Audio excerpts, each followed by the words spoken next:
नियम कानून की समाज में अपनी एक अहम जगह होती है, लेकिन कभी कभी उन्हें तोड़ना भी पड़ता है। कुछ लोगों के पास अपना मकसद पूरा करने के लिए नियमों को तोड़ मरोड़ कर गुदगुदाने वाले बेहतरीन जुगाड़ ढूंढने का पैदाइशी हुनर होता है।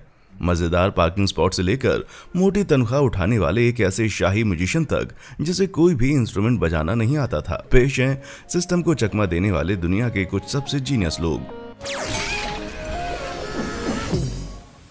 Smart parking. किसी शहर में अपने लिए एक अच्छा सा पार्किंग स्पॉट ढूंढना बहुत ही मुश्किल साबित हो सकता है, लेकिन भारत में रहने वाले एक शख्स ने पार्किंग स्पेस की कमी से निपटने के लिए एक ऐसा जुगाड़ निकाला जिससे उसे खाली स्पॉट ढूंढने के लिए जरा भी मेहनत न करनी पड़े। अपने घर में स्थित सीढ़ी के नीचे मौजूद छोटी सी जगह में वीनू नाम के इस शख्स ने फोल्डिंग वाले मेटल फ्रेम की मदद से एक ऐसी पार्किंग स्पॉट बनाई जिसे आसानी से अंदर बाहर किया जा सकता है। माना कि दुनिया के सबसे बेहतरीन और जांबाज ड्राइवर तो यूं ही ड्रिफ्ट मारकर यहां पार्क कर लेते, लेकिन वीनू के फोल्डिंग वाले इस फ्रेम ने उनके लिए यह प्रक्रिया बहुत ही आसान और सिंपल बना दी। बस इतना ध्यान देना है कि रिवर्स करते वक्त गाड़ी दीवार से ना टकराए। उसके बाद बस कार के शीशे को मोड़िए और पूरे के पूरे सेटअप को अंदर की तरफ धकेल दीजिए। ये पार्किंग स्पॉट तो वाकई जरा हटके है भाई, पर क्या आप जानते हैं कि इस पार्किंग स्पॉट से भी ज्यादा सुविधाजनक बात क्या है? ये कि इस वीडियो को लाइक और वाव फैक्ट को सब्सक्राइब करके आप खुद को मजेदार मनोरंजन की भरपूर खुराक दे सकते हैं, वो भी रोज बिना नागा। उसका फायदा समझने के लिए आपको किसी जीनियस बुद्धि की जरूरत नहीं है, लेकिन अगर आप हमारा चैनल सब्सक्राइब करते हैं तो इस बात में कोई दो राय नहीं है कि आप भी किसी जीनियस से कम नहीं है। आइए अब आपके साथ जीनियस लोगों के मजेदार किस्सों की तरफ वापस लेके चलते हैं। शराब के लिए दौड़ाया दिमाग। म्यूजिक फेस्टिवल वगैरह में आए दिन शामिल होने वाले लोग अच्छी तरह से जानते हैं कि समारोह स्थल में चीजें कितनी महंगी बिकती हैं, खास करके शराब जैसी चीजें। लेकिन आजकल ऐसे समारोह में जाने वाले लोग ड्रिंक्स पर एक्स्ट्रा पैसे खर्च करने से बचने के लिए तरह तरह की ट्रिक्स अपनाते हैं। मसलन कुछ लोग सिक्योरिटी को चकमा देने के इरादे से अपनी दारू की बोतल को ब्रेड वगैरह में छिपाकर अंदर ले जाने की कोशिश करते हुए पकड़े जा चुके हैं। लेकिन साल 2017 में न्यूयॉर्क में रहने वाले एलेक्स डायमंड ने एक ऐसी तरकीब अपनाई जो बहुत हद तक पुराने जमाने के समुद्री लुटेरों से प्रेरित थी। फर्क इतना था कि इस जमाने में खजाने की जगह वोडका की एक बड़ी सी बोतल छुपी हुई थी। इलेक्ट्रिक जू म्यूजिक फेस्टिवल शुरू होने से ठीक 3 हफ्ते पहले एलेक्स समारोह के आयोजन स्थल रेंडल आइलैंड पहुंच गए। वे इस इवेंट में पहले भी कई बार शामिल हो चुके थे और उसके लेआउट से भली भांति वाकिफ थे। सो उन्होंने अपनी वोडका की बोतल को वहीं पर जमीन में गाड़ दिया और गूगल मैप पर उस जगह को मार्क कर दिया। फेस्टिवल शुरू होने पर वे सिक्योरिटी पार करते हुए आराम से अंदर गए और अपनी बोतल खोदकर बाहर निकाल ली। वाकई यार कमाल का आइडिया है। शुक्र है चैनल के जबरदस्त फैन जिम थॉमसन का, जिन्होंने हमें इस मजेदार किस्से से अवगत कराया। अगर आप भी सिस्टम का फायदा उठाने वाले किसी ऐसे शख्स से वाकिफ हैं तो stories@bms.com पर हमें ईमेल जरूर करें। बिल्कुल अमेरिकन इंग्लिश जैसा। 1972 में इटालियन सिंगर एड्रियानो कैलेंटिनो ने पूरी की पूरी इटालियन म्यूजिक इंडस्ट्री को ऐसा बेवकूफ बनाया कि पूछो मत। एड्रियानो ने गौर किया कि इटली के लोग इंग्लिश का कोई भी गाना सुनकर उस पर एकदम से लट्टू हो जाते, भले ही उन्हें उस गाने का मतलब जरा भी समझ ना आ रहा हो। सो इटालियंस और अंग्रेजी ना समझने वाले दूसरे यूरोपीय लोगों के इंग्लिश जैसे लगने वाले गाने सुनने के शौक का फायदा उठाते हुए एड्रियानो ने अपने खुद के भी कई गाने लिख डाले। लेकिन इस बात को साबित करने के लिए उन्होंने गाने के बोल जानबूझकर ऐसे चुने कि उनका कोई मतलब ना निकले। गाने के लगभग सभी बोल एकदम बेमतलब थे, पर वे सुनने में बिल्कुल अमेरिकन इंग्लिश के शब्दों जैसे लगते थे। उन्होंने अपने गानों को बॉब डिलन व जेम्स ब्राउन समेत दूसरे मशहूर अमेरिकी संगीतकारों के गानों में सुनाई पड़ने वाले वाक्यों और शब्दों के उच्चारण से मेल खाने वाले बेमतलब शब्दों पर आधारित किया। उनके गानों में Take is mine, Beginda call, Bebe suste, Yupusho ho, और We don't say Nushisho no one hole me dense, Nena hole maybe gay deco bolos die जैसे बेसिर पैर की लाइनें होती थी, जिससे साफ है कि उनका प्लान कितना बढ़िया था। भले ही इन शब्दों का कोई भी मतलब ना निकलता हो, लेकिन इंग्लिश ना जानने वाले लोगों को ये इंग्लिश शब्दों जैसे ही सुनाई देते हैं। एड्रियानो के गानों में ऑल राइट ही इकलौता मायनेदार इंग्लिश शब्द हुआ करता था ताकि गाने में कुछ तो ओरिजिनलिटी रहे। लेकिन ठीक एड्रियानो की उम्मीद के मुताबिक यूरोप की जनता ने उनके गानों को हाथों हाथ लिया और वो सुपर डुपर हिट रहे।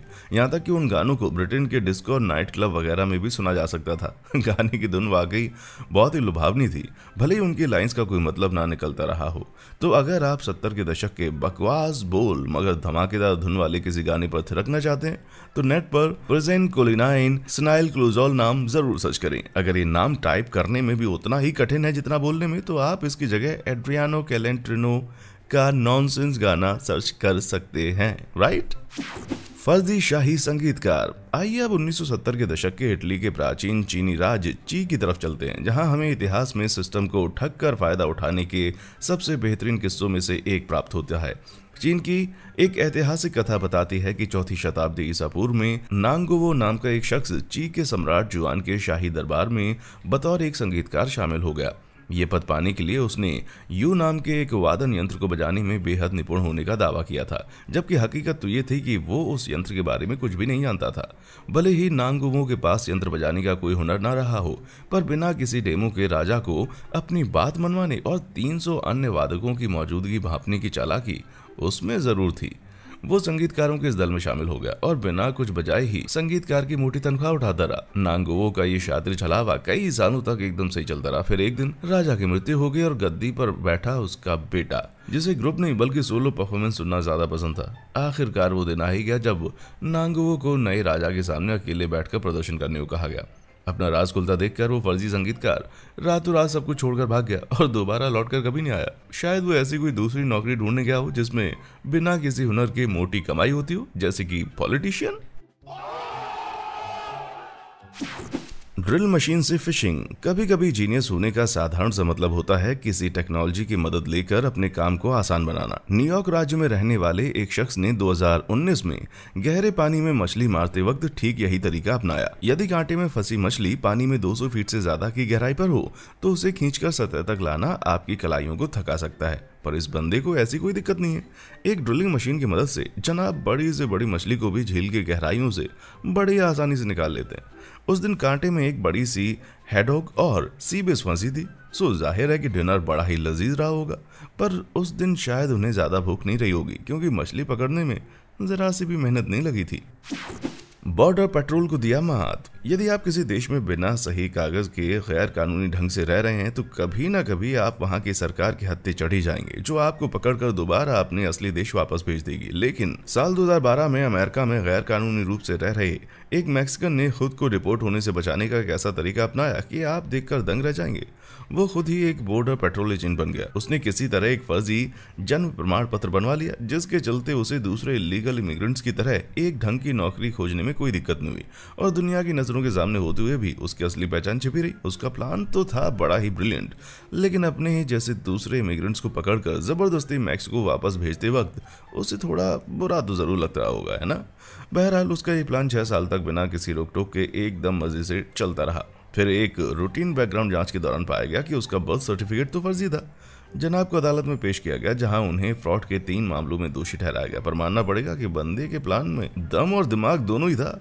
लेकिन बॉर्डर पेट्रोल वालों को उसे एक दिन और ड्यूटी कर लेनी चाहिए थी, ताकि वो खुद को डिपोर्ट कर सके और किसी दूसरे एजेंट को ये जहमत न उठानी पड़े। पुराने दिनों की याद में इतना तो वो कर ही सकता है ना। ट्रॉली नहीं है, कोई बात नहीं। जब किसी तेज तर्रार दिमाग वाले किसी शख्स को ऐसे औजार की जरूरत पड़ती है जो उसके पास ना हो, तो वे उसे खरीदने किसी दुकान पर नहीं पहुंच जाते, बल्कि दिमाग के घोड़े दौड़ाकर वे काम पूरा करने का कोई ना कोई जुगाड़ जरूर ढूंढ लेते हैं। अब इस बंदे को ले लीजिए।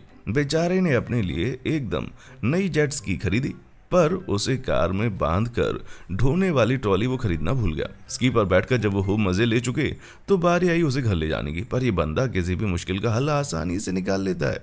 उसने अपने एक दोस्त को राजी कर लिया कि वो अपनी कार को एकदम पानी के किनारे तक ले आए। ज्यादा से ज्यादा यही होगा ना कि कार थोड़ी सी भीग जाएगी।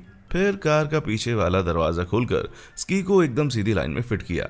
बस फिर क्या था, इंजन स्टार्ट किया और इसकी सटाक से कार के अंदर फिट हो गई। जाहिर है कि पीछे वाली सीट्स कुछ देर के लिए भीग जरूर गई होंगी, लेकिन अपनी स्की के लिए ट्रॉली ना खरीदने की इज्जत पर ठने रहने के लिए ये कोई बहुत बड़ी कीमत नहीं थी। मुफ्त की सवारी। सिस्टम को चकमा देने वाला हमारा अगला टैलेंटेड बंदा है, जिसने अपनी ट्रिक में बेबाक पीने और शातिर दिमाग का ऐसा मुजाहिरा किया कि आप सोचेंगे ये ख्याल मेरे मन में पहले क्यों नहीं आया।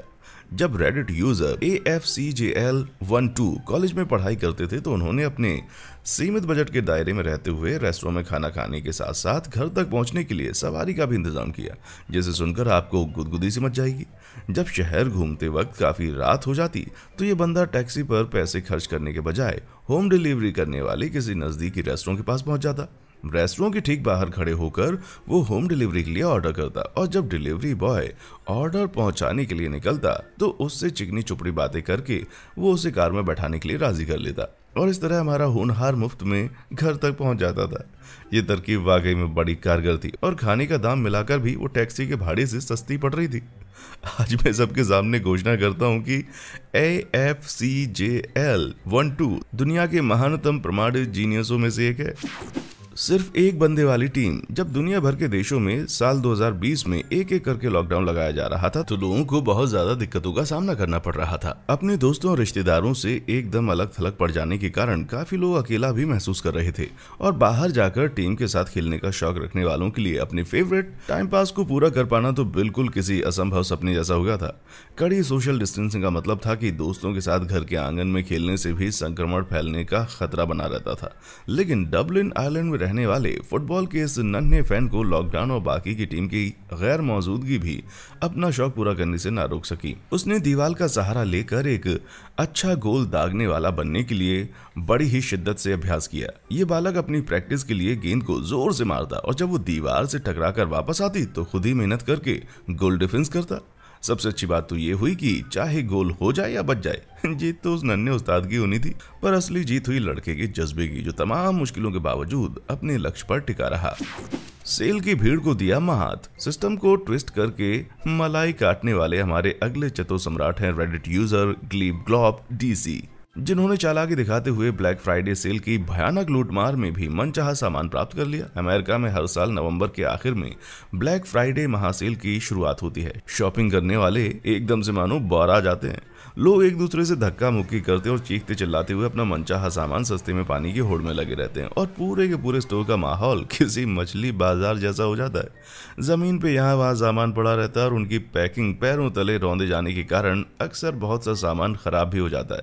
लेकिन हमारे रेडिट यूजर ने एक ऐसा तरीका अपनाया कि उन्हें अपना सारा का सारा सामान मनचाहा मिल गया और उसके लिए उन्हें भीड़ में कूदकर जद्दोजहद भी नहीं करनी पड़ी। ये जनाब सेल शुरू होने से पहले स्टोर में पहुंच गए और अपने मन पसंदीदा सामान को छांटकर उन्होंने अलग कर लिया। फिर उन्होंने उन सारी चीजों को स्टोर के एक कोने में रख दिया, एक वॉशिंग मशीन के ड्रम में छिपा दिया। शायद उन्हें पहले से ही पता था कि यह मशीन सेल में नहीं बिकेगी। जब सेल शुरू हुई तो ग्लीब ग्लॉब DC मजे से टहलते हुए स्टोर के अंदर दाखिल हुए और भीड़ में जरा भी मशक्कत किए बगैर सीधे वॉशिंग मशीन में छिपे अपने सामान के जखीरे तक पहुंच गए। सारी चीजों को उन्होंने आराम से शॉपिंग कार्ट में रख लिया और पेमेंट करके निकल गए।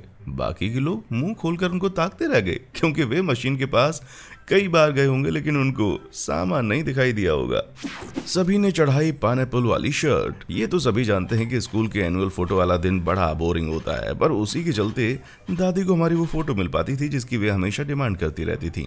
लेकिन साल 2015 में एक रेडिट यूजर ने बताया कि उनके ग्रुप ने अकांसस में स्थित अपने हाई स्कूल के एनुअल फोटो सेशन को बाकी एनुअल फोटो से बिल्कुल अलग बना दिया। और वो कैसे बनाया बताते हैं। उस दिन कई बच्चे आपस में प्लानिंग करके एक ही तरह की पाइनएप्पल प्रिंट वाली शर्ट पहनकर फोटो खिंचवाने के लिए स्कूल आ गए और जब सारी तस्वीरें प्रिंटर के यहाँ से छपकर आईं तो नतीजे बेहद कमाल के थे। वो शर्ट एल्बम में बार बार घूम फिर कर नजर आ रही थी और उसे पहनने वाला हर बच्चा फोटो में अपनी हंसी रोकने के लिए कोशिश कर रहा था क्योंकि वे जानते थे कि ये सब कितना अजीब लगने वाला है।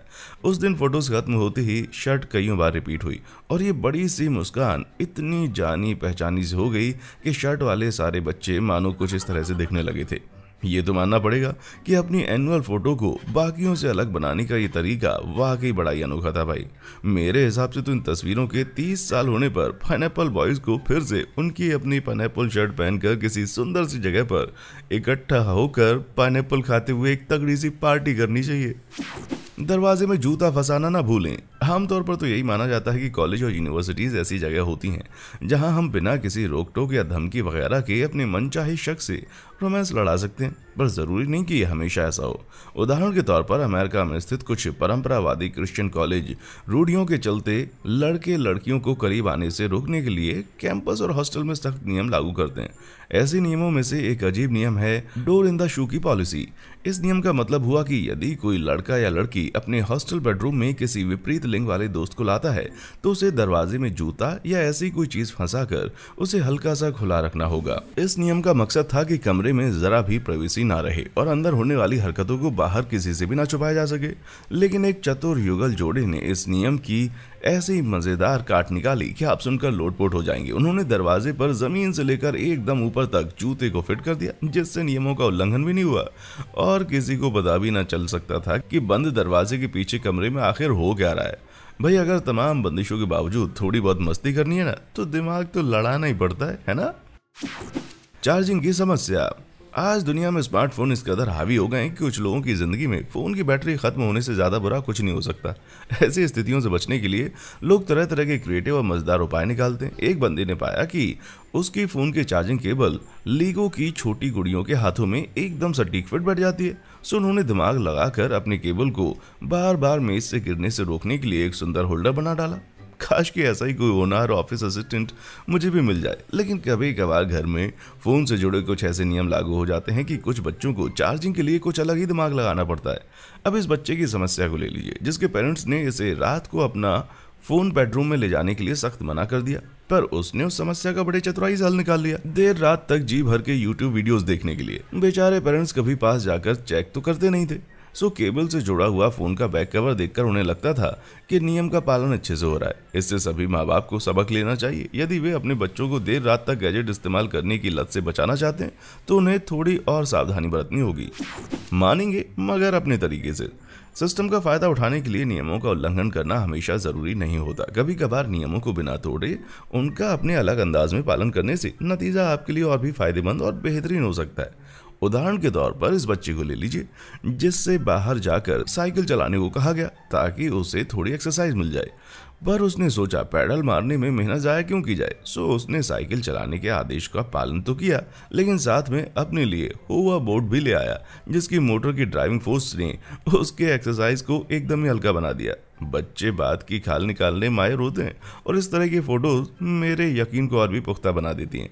एक माँ ने जब अपने 6 साल के बच्चे को कमरे की जमीन से कपड़े हटाने के लिए कहा तो उस आदेश का नतीजा आपके सामने है। बच्चे ने माँ के शब्दों को हूबहू पकड़ लिया और ठीक वही किया जैसा कहा गया था। ये तो हम सभी जानते हैं कि भाई टेक्निकली करेक्ट से ज्यादा करेक्ट तो और कुछ भी नहीं हो सकता। आर्केड मशीन में मिला बच्चा।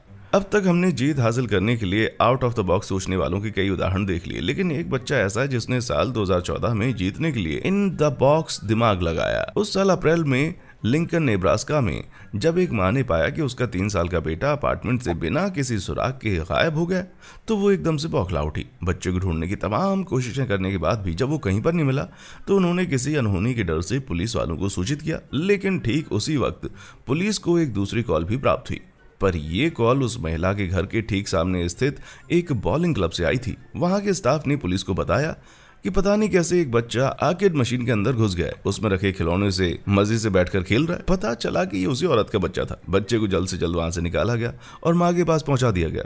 बच्चा वापस पाकर उसे जरूर बहुत राहत पहुंची होगी, पर साथ ही बेचारी बड़ी कंफ्यूज भी होगी कि आखिर बच्चा घर से बाहर निकला कैसे, फिर सड़क पार करके मशीन के अंदर कैसे पहुंच गया। पर एक बात तो साफ है, ये नन्हा उस्ताद जब भी कोई मौका देखता है ना तो फौरन चौका मारने से जरा भी बाज नहीं आता। चतुर बच्चे। जैसा कि हम देख चुके हैं, उल्टे सीधे नियमों को जुगाड़ लगाकर तोड़ने के मामले में बच्चों से बेहतर कोई नहीं है। लेकिन ये तो होना ही था, क्योंकि उल्टे सीधे नियमों के तले सबसे ज्यादा बच्चों को ही सताया जाता है और ये बात खासकर स्कूलों में ज्यादा सही बैठती है। इसी के चलते कुछ बच्चे नियम तोड़ने में एकदम एक्सपर्ट हो जाते हैं और कुछ तो इतने माहिर होते हैं कि उन्हें इसी लाइन में करियर बनाने की सोचनी चाहिए। इस तरह का हुनर यहाँ अपने चरम प्रदर्शन पर है। जैसे ये बच्चा अपनी खाली आस्तीन को हाथ बनाकर चुपके से बैठकर मोबाइल पर चैटिंग कर रहा है। इस तरह के तेज तर्रार दिमाग वाले बच्चों को तो बोर्ड पर या कॉपी में लिखी किसी बात पर रत्ती बराबर भी ध्यान देने की जरूरत नहीं है। इसी तरह हम देख सकते हैं कि टीचर की बोरिंग बातों से ज्यादा इंटरेस्टिंग चीज देखने के लिए एक स्टूडेंट ने क्या जुगाड़ किया।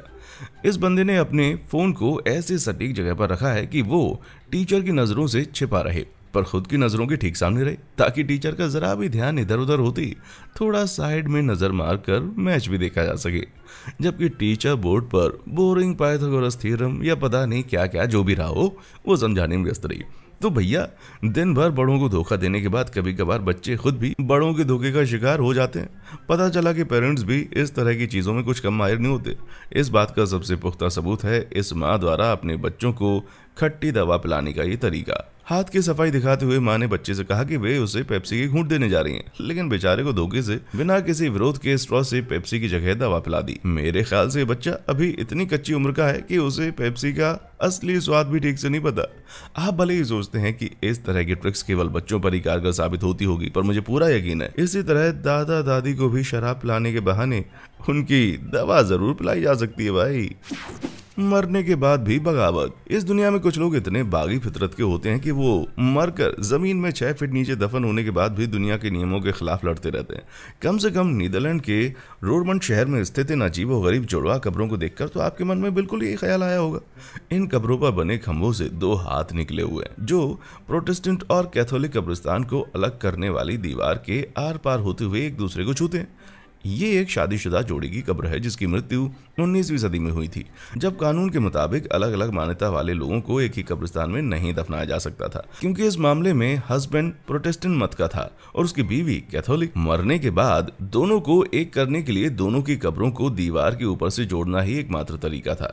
इन जुड़वा कब्रों का नजारा देखना बड़ा ही इमोशनल है और साथ ही साथ इंसानों को इंसान से जुदा करने वाले इस दकियानुसी नियम का मजाक भी उड़ाता है। जाहिर है कब्रिस्तान से जुड़े नियमों में तोड़ मरोड़ करने के लिए पत्थर जैसे मजबूत इरादे की जरूरत पड़ती होगी।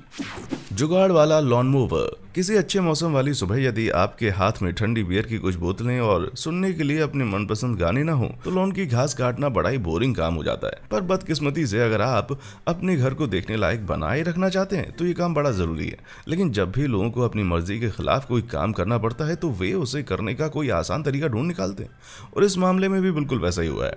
मायामी फ्लोरिडा में रहने वाले इस बंदे को ले लीजिए जिसने लॉन की छटाई के लिए कटिंग मशीन को अपनी मिनी बाइक के पीछे बांध लिया। जाहिर है कि मिनी बाइक पर बैठना हो तो बोरिंग से बोरिंग काम भी मजेदार हो जाता है। भले ही मिनी बाइक पर बैठने वाले इस बंदे ने कमाल की सूझबूझ दिखाई हो, पर उसका ये आइडिया तो महज एक शुरुआत भर था।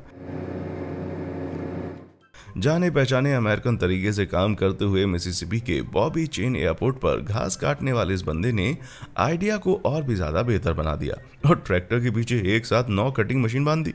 जाहिर है एक साथ 9 मशीन लगाने से ज्यादा एरिया कवर होगा और घास काटने में काफी समय बचेगा, जिसे बंदा अपना अगला बेहतरीन आइडिया सोचने में लगा सकता है। अगली बार शायद 50 कटिंग मशीनों का दल दिखे जो पूरे फुटबॉल फील्ड की घास को महज कुछ ही सेकंड्स में काट दे। शायद उड़ते हुए लॉन मूवर सीधे लॉन में उतरकर काम शुरू कर दें। खैर ये तो सब समय ही बताएगा। मैं तो ये सोचकर बहुत ही एक्साइटेड हूँ कि लॉन काटने वाले इंजीनियर्सों की तरफ से अगली कौन सी बेहतरीन टेक्नोलॉजी आने वाली है। क्या आपकी जानकारी में भी सिस्टम को चकमा देने वाला ऐसा कोई जीनियस व्यक्ति है? नीचे कमेंट सेक्शन में आकर हमें जरूर बताएं या फिर stories@vms.com पर हमें ईमेल करें। देखने के लिए शुक्रिया।